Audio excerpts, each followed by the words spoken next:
له افغانستان څخه په ځانګړو الوتکو کې هر کال 100 میلیارډ ډالر له افغانستان څخه ویستل کیږي.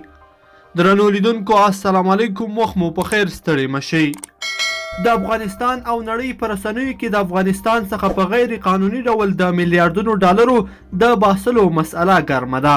په افغانستان کې د دې مسلې لومړی د حزب اسلامي مشر ګلبدین حکمتیار خبر ورکړ چې یوه ورځ وروسته د امریکا د متحده ایالاتو د سار اداري سیګار هم راپور ورکړ چې د حامد کرزي د نړیوال هوایي ډګر څخه هر کال میلیارډونه ډالر په ځانګړو الوتکو کې ایستل کیږي. د افغانستان څخه په غیر قانوني ډول د پیسو باسل نوې خبره نه ده، خو دا په لومړی ځل دی چې په دومره لوړ مقدار د پیسو ایستل مطرح کیږي.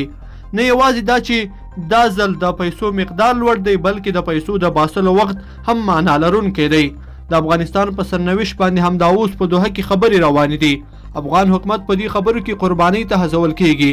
که څه هم په رسمي ډول دا اوازې تایید نه دي، خو ډېرې معتبرې سرچینې دا خبر په بار ورکوي چې حکومت له مشر څخه غوښتل کیږي چې واک یو موقت مشر ته وسپاري، په داسې حال کې چې د حکومت مشران به د خپل دوران او دندې وروستۍ شپې شماري. د افغانستان څخه په ځانګړو الوتکو کې پیسې او نور قیمتي شیان انتقال کول ګڼ شکونه را پیدا کوي.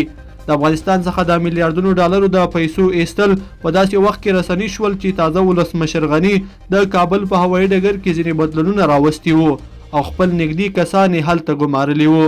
د سیګار د راپور په بنسټ د افغانستان څخه د ډېرې مودې راهیسې په میلیارډونو ډالر ایستل کیږي. د سیګار راپور د دې ډالرو کچه په کال کې 4 میلیارډ ډالر ښیي، خو داسې ګنګوسې هم شته چې یوازې ډالر نه دي چې ایستل کیږي، بلکې د افغانستان څخه په دغو ځانګړو الوتکو کې ځینې قیمتي شیان، تاریخي آثار او نور مواد هم لیږدول کیږي. نن په ولسي جرګه کې هم د افغانستان څخه د پیسو د غیر قانوني ایستلو په هکله بحث وشو. ولسي جرګې په دې مسله باندې د حکومت خاموشي د پوښتنې وړ وبولله او د حکومت څخه یې وغوښتل چې د دې مسلې ځواب دې ورکړي. لیدونکو په دې هیله چې دا ویډیو به مو تر پایه لیدلی وي. که مو دا ویډیو خوښه شوې ویډیو لایک کړئ، د سره او چینل سبسکرایب کړئ.